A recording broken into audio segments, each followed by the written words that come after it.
بسم اللہ الرحمن الرحیم۔ السلام علیکم۔ حضرت یوسف علیہ السلام حضرت یعقوب علیہ السلام کے بیٹے، حضرت اسحاق علیہ السلام کے پوتے اور حضرت ابراہیم علیہ السلام کے پڑ پوتے ہیں۔ والدہ راحیل حضرت یوسف علیہ السلام کے چھوٹے بھائی بنیامین کی پیدائش کے وقت انتقال کر گئی تھی۔ اللہ تعالیٰ نے حضرت یعقوب علیہ السلام کو 12 بیٹوں سے نوازا تھا، لیکن راحیل کے بطن سے 2 بیٹے یوسف علیہ السلام اور بنیامین ہی پیدا ہوئے۔ حضرت یوسف علیہ السلام بھی اپنی والدہ کی طرح حسن و جمال میں لاسانی تھے۔ والد کو ان سے بے حد محبت تھی اور وہ انہیں خود سے جدا نہیں کرتے تھے۔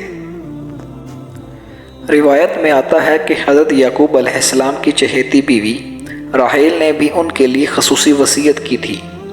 اب یہ بن ماں کے بھی تھے اور 10 ستیلے بھائیوں سے چھوٹے بھی۔ اور پھر شدید قربت اور محبت کا ایک سبب یہ بھی تھا کہ حضرت یعقوب علیہ السلام نے حضرت یوسف علیہ السلام کی پیشانی پر چمکتے نور نبوت کا مشاہدہ بھی کر لیا تھا۔ اللہ عز و جل نے قرآن کریم کی 111 آیات پر مشتمل پوری ایک سورہ یوسف میں حضرت یوسف علیہ السلام کے واقعوں کو بیان فرمایا ہے۔ اس سورت میں بیان کردہ واقعے کو احسن القصص یعنی بہترین واقعہ کہا گیا ہے۔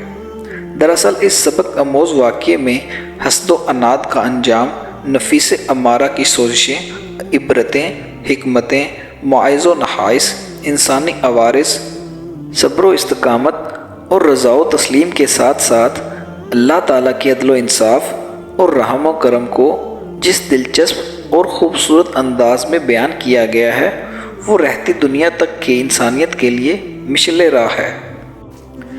حضرت یوسف علیہ السلام ابھی سن بلوغت کو بھی نہیں پہنچے تھے کہ انہوں نے ایک خواب دیکھا جس کا ذکر انہوں نے اپنے والد سے یوں کیا: اے ابا جان، میں نے 11 ستاروں، سورج اور چاند کو دیکھا کہ وہ مجھے سجدہ کر رہے ہیں۔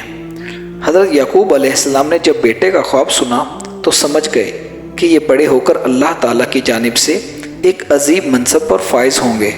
اس لیے انہیں اندیشہ ہوا کہ یوسف علیہ السلام کے ستیلے بھائی ان کی عظمت کا اندازہ لگا کر شیطان کے بہکاوے میں آ کر ان کے دشمن نہ ہو جائیں اور انہیں کوئی نقصان نہ پہنچائیں۔ چنانچہ انہوں نے کہا: پیارے بیٹے، اپنے اس خواب کا ذکر اپنے بھائیوں سے نہ کرنا، ایسا نہ ہو وہ تمہارے ساتھ کوئی فریب کاری کریں۔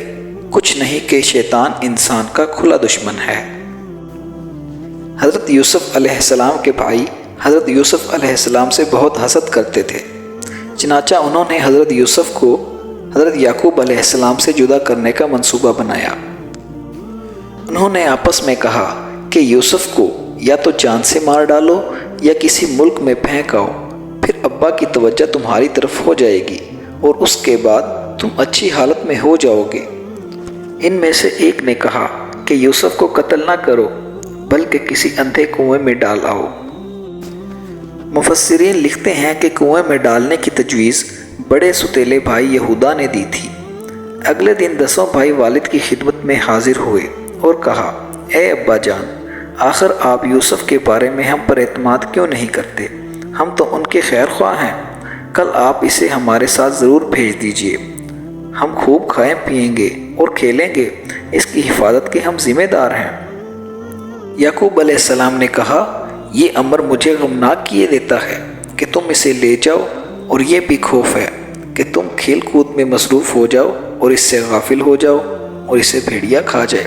تو انہوں نے کہا: ہم جیسی طاقتور جماعت کی موجودگی میں بھی اگر انہیں بھیڑیا کھا جائے تو ہم بالکل ہی نکمے ہوئے۔ اگلی صبح روانگی سے قبل حضرت یعقوب علیہ السلام نے ان 10 بیٹوں کو یوسف علیہ السلام کی حفاظت کی یاد دہانی کرائی۔ حضرت یعقوب علیہ السلام کافی دور تک ان کے ساتھ بھی گئے۔ جب تک والد ساتھ رہے تو وہ بھائی کو گود میں اٹھاتے رہے، لیکن جیسے ہی وہ نظروں سے دور ہوئے تو انہوں نے یوسف علیہ السلام کو گود سے نیچے پھینک دیا اور ان کی مار پیٹ شروع کر دی۔ ان سب کے دل پتھر ہو چکے تھے۔ ایسے میں ایک بار پھر بڑے بھائی یہودا کے دل میں رحم آیا۔ اس نے کہا: اس طرح اس بچے کو ضائع نہ کرو، یہاں قریب ہی ایک کنواں ہے، اسے اس میں ڈال دو۔ چنانچہ انہوں نے بڑے بھائی یہودا کی بات پر اتفاق کیا اور حضرت یوسف کو اس کنویں میں ڈال دیا۔ روایت میں آتا ہے کہ اس وقت حضرت یوسف علیہ السلام کی عمر 7 سال تھی۔ جس وقت یوسف علیہ السلام کو کنویں میں ڈالا گیا وہ نابالغ بچے تھے۔ کچھ مفسرین کرام نے حضرت یوسف علیہ السلام کی عمر 12 سال بھی تحریر کی ہے۔ حضرت یوسف علیہ السلام کو کنویں میں ڈالنے کے بعد انہیں فکر ہوئی کہ اب والد کو کیا جواب دیں گے، چنانچہ انہوں نے ایک بکری ذبح کی اور اس کا خون حضرت یوسف علیہ السلام کے کرتے پر لگایا اور عشاء کے وقت روتے پکارتے والد صاحب کے پاس پہنچے اور کہنے لگے، اے ابا جان، ہم سب تو دوڑنے میں لگ گئے تھے اور یوسف علیہ السلام کو ہم نے سامان کے پاس بٹھا دیا تھا، ایک بھیڑیا انہیں کھا گیا۔ آپ ہمارا یقین کیوں نہیں کرتے اگرچہ ہم کتنے ہی سچے ہیں؟ حضرت یعقوب نے فرمایا، حقیقت یوں نہیں جو تم بیان کرتے ہو، بلکہ تم نے یہ بات اپنے دل سے بنائی ہے، بس میرے لیے صبر ہی بہتر ہے، اور جو تم بیان کرتے ہو اس کے بارے میں اللہ ہی سے مدد مطلوب ہے۔ تفسیر قرطبہ میں ہے کہ ایک تجارتی قافلہ جو ملک شام سے مصر جا رہا تھا، راستہ بھول کر اس نے غیر آباد جنگل میں پہنچ گیا۔ قافلے کے کچھ لوگ پانی کی تلاش میں سرگرداں تھے کہ ایک شخص مالک بن دبھر اس کنویں تک پہنچ گیا۔ اس نے پانی لینے کے لیے ڈول ڈالا۔ حضرت یوسف علیہ السلام نے ڈول کی رسی پکڑ لی۔ مالک بن دبھر نے ڈول کو بھاری دیکھ کر اوپر کھینچا، لیکن جب اس نے ڈول کے ساتھ ایک نوعمر بچے کو دیکھا تو خوشی سے پکار اٹھا، ارے یہ بڑی خوشی کی بات ہے، یہ تو بڑا اچھا لڑکا نکل آیا ہے۔ قافلے والے اس نوعمر بچے کو اپنے ساتھ مصر لے گئے اور بازار میں جا کر فروخت کر دیا۔ تفسیر قرطبہ میں ہے کہ لوگوں نے بڑھ چڑھ کر قیمتیں لگانا شروع کی، یہاں تک کہ حضرت یوسف کے وزن کے برابر سونے، وزن کے برابر مشک اور وزن کے برابر ریشمی کپڑے میں فروخت کر دیے گئے۔ حضرت یوسف علیہ السلام کو خریدنے والا شخص عزیز مصر یعنی وزیر مملکت تھا، اور اس کی بیوی کا نام رائل بنت رمابل تھا۔ کچھ مفسرین کرام نے عزیز مصر کی بیوی کا نام زلیخا لکھا ہے۔ عزیز مصر اس نوعمر بچے کو خوشی خوشی اپنے گھر لے آیا اور بیوی کو نصیحت کی کہ اسے بہت پیار و محبت سے رکھو۔ قرآن پاک میں ارشاد باری تعالیٰ ہے، مصر والوں میں سے جس نے حضرت یوسف علیہ السلام کو خریدا تھا اس نے اپنی بیوی سے کہا، اسے بہت عزت و احترام کے ساتھ رکھو، بہت ممکن ہے کہ یہ ہمیں فائدہ پہنچائے یا ہمیں اسے اپنا ہی بیٹا بنا لیں۔ یوں ہم نے مصر کی سرزمین میں یوسف علیہ السلام کے قدم جما دیے۔ حضرت یوسف علیہ السلام محل میں بڑے سکون اور اطمینان کے ساتھ رہے۔ عزیز مصر آپ کی دیانت، شرافت، پاکیزگی، سچائی اور بردباری سے بے حد متاثر تھا، لیکن ابھی اللہ تعالیٰ کو حضرت یوسف علیہ السلام کو مزید امتحانات سے گزارنا تھا۔ کچھ ہی عرصہ گزرا تھا کہ آپ سن شباب یعنی اپنی جوانی پر پہنچ گئے۔ عزیز مصر کی بیوی زلیخا آپ علیہ السلام کے حسن سے بہت متاثر تھی۔ وقت گزرنے کے ساتھ ساتھ اس کی نیت بدلنے لگی اور اس نے آپ علیہ السلام پر ڈورے ڈالنے شروع کر دیے۔ قرآن پاک میں ارشاد ہے، اور جس عورت کے گھر میں تھا وہ اسے پھسلانے لگی اور دروازے بند کر لیے اور کہنے لگی، لو آؤ۔ اس پر حضرت یوسف نے کہا، اللہ کی پناہ، یعنی میرا تو آقا ہے جس نے مجھے اتنی عزت سے رکھا، میں ایسا ظلم نہیں کر سکتا، بے شک ظالم نجات نہیں پائیں گے۔ جب یوسف علیہ السلام نے دیکھا کہ یہ عورت شیطان کے جنگل میں پھنس گئی ہے اور مجھے گناہ کے لیے بلا رہی ہے، تو باہر نکلنے کے لیے آپ دروازے کی جانب بھاگے۔ زلیخا نے پکڑنے کے لیے ان کے پیچھے دوڑی اور ان کی قمیض کا پچھلا دامن ان کے ہاتھ میں آ گیا، جسے اس نے اپنی طرف کھینچا تو وہ پھٹ گیا۔ حضرت یوسف علیہ السلام باہر نکلے تو سامنے عزیز مصر کھڑا تھا، پیچھے زلیخا بھی باہر آ گئی۔ اس نے شوہر کو دروازے پر کھڑا دیکھا تو معصوم بن گئی اور حضرت یوسف علیہ السلام پر الزام لگاتے ہوئے گویا بولی، جو شخص تیری بیوی کے ساتھ برا ارادہ کرے تو بس اسے اس کی سزا یہی ہے کہ اسے قید کر دیا جائے یا اسے کوئی دردناک سزا دی جائے۔ جو شخص تیری بیوی کے ساتھ برا ارادہ کرے تو بس اس کی سزا یہی ہے کہ اسے قید کر دیا جائے یا اسے کوئی دردناک سزا دی جائے۔ حضرت یوسف علیہ السلام نے جب دیکھا کہ اس عورت نے الزام انہیں پر لگا دیا ہے تو صورتحال واضح کر دی۔ بولے یہی مجھے اپنی نفسانی خواہش پورا کرنے پر مجبور کر رہی تھی۔ عزیز مصر کے سامنے ایک طرف بیوی تھی جو حضرت یوسف علیہ السلام پر بدکاری کا الزام لگا رہی تھی، اور دوسری طرف حضرت یوسف تھے جن کی شرافت، پاکیزگی، صداقت اور سچائی کو وہ اچھی طرح جانتے تھے۔ وہ سوچ رہا تھا کہ ان میں سے کون سچا ہے۔ قرآن پاک میں ارشاد ہے، عورت کے گھر والوں میں سے ایک گواہ نے گواہی دی کہ اگر اس کا کرتا آگے سے پھٹا ہے تو عورت سچی ہے اور وہ جھوٹا ہے، اور اگر اس کا کرتا پیچھے سے پھٹا ہے تو یہ جھوٹی ہے اور وہ سچا ہے۔ جب اس یوسف علیہ السلام کا کرتا دیکھا گیا تو وہ پیچھے سے پھٹا تھا، اور جب یوسف علیہ السلام کا کرتا دیکھا گیا تو وہ پیچھے سے پھٹا تھا۔ تب اس نے کہا، زلیخا یہ تمہارا ہی فریب ہے اور کچھ شک نہیں کہ تم عورتوں کے بڑے فریب ہوتے ہیں۔ پھر اس نے کہا، یوسف اس بات کا خیال نہ کر اور زلیخا تو اپنے گناہوں کی بخشش مانگ، بے شک خطا تیری ہی ہے۔ اس واقعے کا علم پورے شہر کو ہو گیا اور شہر کی عورتیں زلیخا کو بدنام اور لعنت طعن کرنا شروع کر دیا، جس کا ذکر قرآن مجید میں یوں کیا ہے، اور عورتوں نے شہر میں چرچا کیا کہ عزیز کی عورت اپنے غلام کو چاہتی ہے، اس کی محبت میں فریقہ ہو گئی ہے، اور ہم تو اسے بالکل غلطی پر دیکھتے ہیں۔ زلیخا جب ان عورتوں کے تن سے تنگ آ گئی تو اس نے ان عورتوں کو اپنے گھر دعوت پر مدعو کیا۔ پھر جب سب خواتین کھانے کی دعوت پر آ گئیں تو اس نے ان میں سے ہر ایک کو پھل تراشنے کے لیے چھری دی، اور پھر اس نے یوسف علیہ السلام سے کہا کہ ان کے سامنے چلے آؤ۔ تو ان عورتوں نے جب حضرت یوسف علیہ السلام کے حسن و جمال کو دیکھا تو ایسی بدہوش ہوئی کہ پھل تراشنے کی بجائے اپنے ہاتھ کاٹ لیے اور بے اختیار بول اٹھی، سبحان اللہ، یہ انسان ہرگز نہیں، یہ تو یقیناً کوئی بہت بزرگ اور فرشتہ ہے۔ جب زلیخا نے دیکھا کہ یہ عورتیں تو یوسف علیہ السلام کے جلوہ حسن سے مبہوت و مدہوش ہو گئی ہیں، تو اس نے کہا، یہی وہ غلام ہے جس کے بارے میں تم مجھ پر لعنت ملامت کر رہی تھی۔ میں نے ہر چند اس سے اپنا مطلب حاصل کرنا چاہا، لیکن اس نے اپنے آپ کو روک لیا، اور جو کچھ میں کہہ رہی ہوں، اگر یہ وہ کام نہ کرے گا تو قید کر دیا جائے گا اور رسوا ہوگا۔ مفسرین لکھتے ہیں کہ اس واقعے کے بعد وہ عورتیں بھی زلیخا کی ہمنوا ہو کر اس کی تائید و حمایت کرنے لگیں، جس کی بنا پر زلیخا مزید نہ ڈر ہو گئی۔ تو آپ علیہ السلام نے اپنے رب سے التجا کی، اے میرے پروردگار، جس کام کی طرف یہ مجھے بلاتی ہے اس کی نسبت مجھے قید پسند ہے، اور اگر تو مجھ سے ان کے فریب کو نہ ہٹائے گا تو میں ان کی طرف مائل ہو جاؤں گا اور میں نادانوں میں داخل ہو جاؤں گا۔ جب زلیخا کے داؤ پیچ ناکام ہو گئے تو انہوں نے حضرت یوسف کو قید خانے میں ڈالنے کا تہیہ کر لیا۔ انہوں نے اپنے شوہر کو مجبور کیا کہ اس کی جس قدر رسوائی اور بدنامی ہو چکی ہے، اس کے توڑ کے لیے یوسف کو قید خانے میں ڈال دیا جائے تاکہ لوگوں کو معلوم ہو جائے کہ زلیخا بے قصور ہے۔ یوں حضرت یوسف علیہ السلام کو جیل میں ڈال دیا گیا۔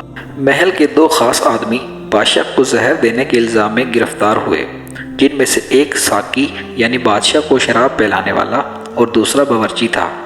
ایک رات ان دونوں نے ایک عجیب و غریب خواب دیکھے، جس کی تعبیر کے لیے حضرت یوسف علیہ السلام سے رجوع کیا۔ ایک نے خواب میں خود کو شراب نچوڑتے دیکھا اور دوسرے نے دیکھا کہ وہ اپنے سر پر روٹیاں اٹھائے ہوئے ہیں جسے پرندے نوچ نوچ کر کھا رہے ہیں۔ آپ علیہ السلام نے فرمایا، اے میرے قید خانے کے رفیقو، تم دونوں میں سے ایک تو اپنے بادشاہ کو شراب پلانے پر مقرر ہو جائے گا، لیکن دوسرا سولی پر چڑھایا جائے گا اور پرندے اس کا سر نوچ نوچ کر کھائیں گے۔ آپ علیہ السلام نے دونوں اشخاص میں سے جس کی نسبت خیال کیا کہ وہ رہائی پا جائے گا، اس نے کہا، میں اپنے آقا سے اس کا ذکر کروں گا، لیکن شیطان نے اسے بھلا دیا۔ آپ علیہ السلام 7 سال تک جیل میں رہے۔ پھر اللہ رب العزت نے اپنے محبوب نبی کی باعزت رہائی کا بندوبست فرمایا۔ یوں ہوا کہ عزیز مصر نے ایک حیران کن خواب دیکھا۔ تمام درباری اور مصاحبین بھی اس کی تعبیر نہ بتا سکے۔ قرآن پاک میں اسے یوں بیان کیا گیا ہے: اور جب بادشاہ نے کہا، میں خواب دیکھتا ہوں کہ 7 موٹی گائیں ہیں جنہیں 7 دبلی پتلی گائیں کھاتی ہیں، اور 7 سبز خوشیں ہیں اور 7 خشک۔ اے دربار والو، مجھے میرے خواب کی تعبیر بتاؤ اگر تم خواب کی تعبیر دینے والے ہو۔ انہوں نے کہا، یہ خیالی خواب ہیں اور ہم ایسے خوابوں کی تعبیر نہیں جانتے۔ اس وقت دربار میں وہ ساقی موجود تھا۔ اسے جیل میں موجود حضرت یوسف علیہ السلام یاد آ گئے۔ اس نے بادشاہ سے کہا، اگر مجھے اجازت دیں میں جیل خانے جاؤں اور خواب کی تعبیر آپ کو لا دوں۔ بادشاہ نے اسے اجازت دے دی تو وہ حضرت یوسف علیہ السلام کے پاس آیا۔ قرآن پاک میں ارشاد باری تعالیٰ ہے، جب وہ یوسف علیہ السلام کے پاس آیا تو کہنے لگا، اے یوسف علیہ السلام، آپ بڑے سچے انسان ہیں۔ آپ ہمیں اس خواب کی تعبیر بتلائے کہ 7 موٹی تازی گائیں جنہیں 7 دبلی پتلی گائیں کھا رہی ہیں، اور 7 سبز خوشے اور 7 ہی خشک، تاکہ میں ان لوگوں کے پاس جا کر تعبیر بتاؤں۔ عجب نہیں کہ وہ لوگ تمہاری قدر کو جانیں۔ یوسف علیہ السلام نے کہا، تم لوگ 7 سال تک متواتر کھیتی کرتے رہو گے، تو جو کھانے کے علاوہ تم لوگ غلہ کاٹو اسے اوشوں میں ہی رہنے دینا۔ اس کے بعد 7 سال نہایت سخت قحط کے ہیں، اور وہ اس غلے کو کھا جائیں گے جو تم لوگوں نے اوشوں میں چھوڑا ہوگا اور ان کے لیے ذخیرہ کیا ہوگا۔ پھر اس کے بعد 1 سال ایسا آئے گا کہ خوب مینا برسے گا اور لوگ اس میں رس نچوڑیں گے۔ حضرت یوسف علیہ السلام نے نہ صرف خواب کی تعبیر بتائی بلکہ اناج کو کیڑے سے محفوظ رکھنے کے لیے ہمدردانہ مشورہ بھی دیا۔ جب یوسف علیہ السلام کو دربار میں لایا گیا تو بادشاہ نے بڑا خیر مقدم کیا اور آپ علیہ السلام سے خواب کی تمام تفصیلات اور ان کا حل دریافت کیا۔ بادشاہ نے آپ کی فہم و فراست اور فضانت و ذہانت سے بے حد متاثر ہوا۔ حضرت یوسف علیہ السلام نے فرمایا، مجھے اس ملک کے خزانوں پر مقرر کر دیجیے، کیونکہ میں اس کی حفاظت کر سکتا ہوں اور اس کام سے واقف بھی ہوں۔ عزیز مصر ایک تجربہ کار اور چہرہ شناس شخص تھا۔ اس نے آپ علیہ السلام کو خزانے سمیت تمام امور مملکت میں مختار کل بنا دیا۔ عزیز مصر کے خواب کے مطابق شروع کے 7 سال خوشحالی کے تھے۔ آپ علیہ السلام نے بہترین حکمت عملی اختیار کرتے ہوئے 3 اہم کام کیے۔ اناج کی پیداوار میں بڑے پیمانے پر اضافہ کیا، بنجر زمینوں پر کاشت کو خصوصی انتظام کیا۔ نمبر 2، اناج کے استعمال میں احتیاط اور کفایت جاری کی۔ نمبر 3، اناج کی زیادہ سے زیادہ ذخیرہ اندازی۔ خوشحالی کے دنوں میں آپ علیہ السلام نے 1 وقت کھانے کا حکم فرمایا اور خود بھی اس پر سختی سے عمل پیرا ہوئے۔ 7 برس بعد قحط کے اثرات ظاہر ہو گئے۔ آپ نے عوام کو تاکید کی کہ جس قدر ممکن ہو اپنے گھروں میں غلہ جمع کر لیں۔ 1 برس بعد آپ علیہ السلام نے اعلان کروا دیا کہ اناج کی تقسیم صرف دربار شاہی سے ہوگی، لہٰذا لوگ اناج کے حصول کے لیے وہاں کا رخ کرنے لگے جہاں حضرت یوسف علیہ السلام کی نگرانی میں اناج تقسیم کیا جاتا تھا۔ حضرت یعقوب علیہ السلام کا خاندان فلسطین میں تھا، اور جب آپ علیہ السلام کو عزیز مصر کی فیاضی کا علم ہوا تو بیٹوں سے کہا، تم بھی مصر جا کر اس رحم دل حکمران سے غلہ لے آؤ۔ بنیامین کے علاوہ 10 بھائی شاہی دربار میں غلہ لینے پہنچ گئے، جہاں حضرت یوسف علیہ السلام شان و شوکت کے ساتھ جلوہ افروز تھے۔ بھائی تو انہیں پہچان نہ سکے، لیکن انہوں نے اپنے بھائیوں کو پہچان لیا۔ حضرت یوسف علیہ السلام 7 برس کی عمر میں ان سے جدا ہوئے تھے اور اب 40 سال کے ہو چکے تھے۔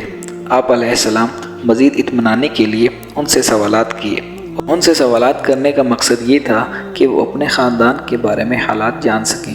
تو اس پر ایک بھائی نے کہا، ہم حضرت یعقوب علیہ السلام کی اولاد ہیں، ہم 12 بھائی تھے۔ ایک بھائی کو بچپن میں بھیڑیا کھا گیا، جس کے غم میں ہمارے والد نابینا ہو چکے ہیں، اور چھوٹا بھائی ہے جسے والد کی دیکھ بھال کے لیے چھوڑ آئے ہیں۔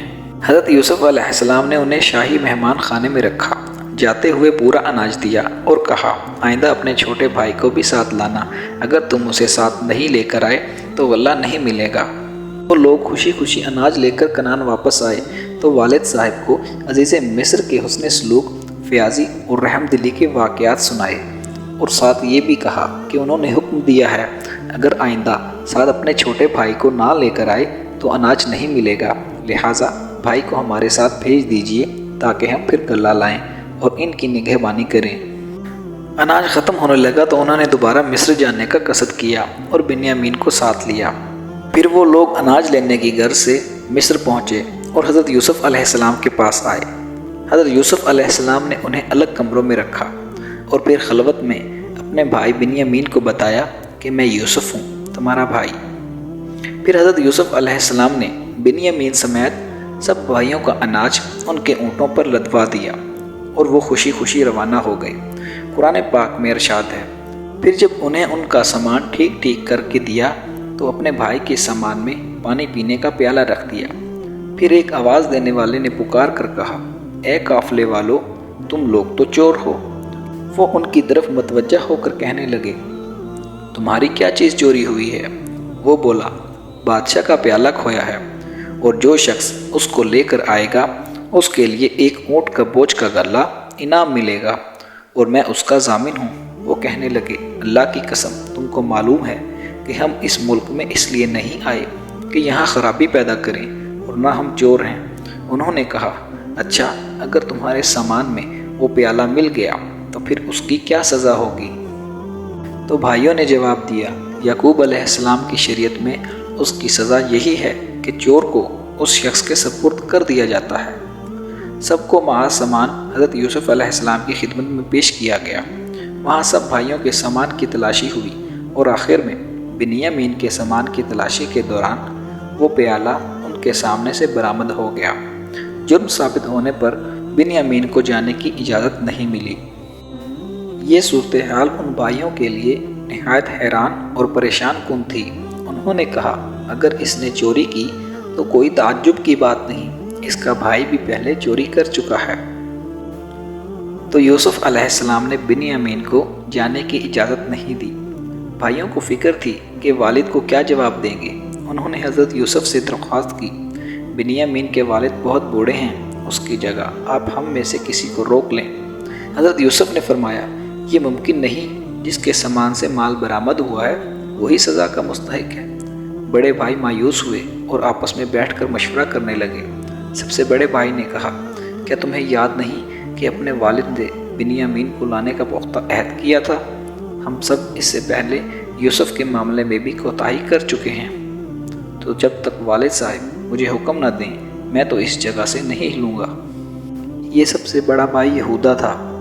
باقی 9 بھائی مصر سے روانہ ہوئے اور کنعان پہنچ کر والد کو ساری صورتحال سے آگاہ کیا، ساتھ ہی اپنی صفائی بیان کرتے ہوئے، اگر آپ کو ہماری باتوں کا یقین نہیں تو آپ علیہ السلام اس بستی کے لوگوں سے پوچھ لیں جہاں ہم مقیم تھے۔ حضرت یعقوب علیہ السلام نے فرمایا، میں تو اپنی پریشانی اور رنج و غم کی فریاد اپنے اللہ ہی سے کر رہا ہوں۔ میں اللہ کی طرف سے وہ باتیں جانتا ہوں جو تم نہیں جانتے۔ جاؤ، یوسف اور اس کے بھائی کو اچھی طرح تلاش کرو اور اللہ کی رحمت سے مایوس نہ ہو، بے شک مایوس وہ لوگ ہوتے ہیں جو کافر ہیں۔ یہ سب بھائی حضرت یعقوب علیہ السلام کے اصرار پر دوبارہ عزیز مصر کے دربار میں گئے اور نہایت عاجزی و انکساری سے بھائی کی رہائی کی اپیل کی، ساتھ ہی باپ کے بڑھاپے، ضعیف اور دوسرے بیٹے کی جدائی کے صدمے کا بھی ذکر کیا۔ حضرت یوسف علیہ السلام کا دل بھر آیا، آنکھیں نم ہو گئی۔ روایت ہے کہ حضرت یعقوب علیہ السلام نے عزیز مصر کے نام ایک خط بھی لکھ کر دیا تھا۔ حضرت یوسف علیہ السلام نے خط پڑھا تو بے اختیار رونے لگے اور پھر اپنے راز کو ظاہر کر دیا۔ تعارف کی تمہید کے طور پر بھائیوں سے سوال کیا، تم کو کچھ یاد بھی ہے کہ یوسف علیہ السلام اور اس کے بھائی کے ساتھ کیا برتاؤ کیا تھا؟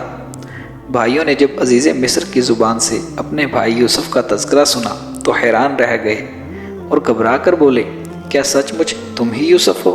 حضرت یوسف نے جواب دیا، ہاں میں ہی یوسف ہوں اور یہ میرا بھائی ہے۔ اللہ نے ہم پر فضل و کرم کیا۔ جو شخص اللہ سے ڈرتا اور صبر کرتا ہے تو اللہ نیکوکاروں کا اجر ضائع نہیں کرتا۔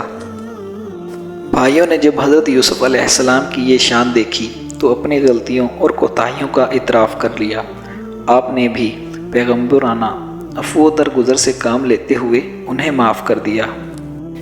حضرت یوسف علیہ السلام نے بھائیوں کو بہت سا اناج دیتے ہوئے کہا، میرا یہ کرتا لے جاؤ، اسے والد صاحب کے منہ پر ڈال دینا، ان کی بینائی واپس آ جائے گی اور تم سب اپنے اہل و عیال کے ساتھ میرے پاس آ جاؤ۔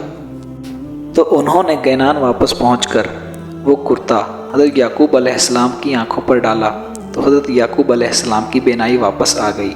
کچھ دنوں بعد حضرت یعقوب علیہ السلام اہل خانہ کے ساتھ مصر روانہ ہو گئے۔ حضرت یوسف نے ان کا استقبال بہت عالیشان طریقے سے کیا۔ 40 سال بعد ہونے والی اس ملاقات نے باپ بیٹے یعنی اللہ کی دو پاکیزہ اور برگزیدہ ہستیوں کو آبدیدہ کر دیا۔ دونوں دیر تک ایک دوسرے کے گلے لگے رہے۔ آپ علیہ السلام نے والد اور ستیلی والدہ کو تخت شاہی پر بٹھایا اور خود تخت شاہی پر جلوہ افروز ہوئے تو شاہی آداب کے مطابق تمام درباریوں نے سجدہ کیا۔ یہ صورتحال دیکھ کر خاندان یوسف نے بھی ایسا ہی کیا۔ اس پر حضرت یوسف علیہ السلام کو اپنے بچپن کا خواب یاد آ گیا۔ انہوں نے کہا، اے ابا جان، یہ میرے اس خواب کی تعبیر ہے جو میں نے بچپن میں دیکھا تھا۔ حضرت یوسف علیہ السلام کے خاندان نے مصر میں ہی مستقل سکونت اختیار کر لی اور اس طرح بنی اسرائیل سرزمین مصر میں آباد ہو گئے۔ حضرت یوسف علیہ السلام کا انتقال 120 سال کی عمر میں ہوا اور دریائے نیل کے کنارے دفن ہوئے۔ روایت ہے کہ اللہ تعالیٰ نے حضرت موسیٰ علیہ السلام کو مصر چھوڑنے کا حکم دیتے ہوئے حضرت یوسف علیہ السلام کی میت بھی اپنے ساتھ لے جانے کی ہدایت کی، جس پر وہ ان کا تابوت فلسطین لے گئے اور حضرت اسحاق اور حضرت یعقوب علیہ السلام کے برابر دفن کر دیا گیا۔ دوستو، آپ کو آج کی ہماری یہ ویڈیو پسند آئی ہو تو پلیز ویڈیو کو لائک کیجئے اور چینل کو سبسکرائب کیجئے اور کمنٹ سیکشن میں کمنٹ کر کے اپنے رائے کا اظہار کیجئے۔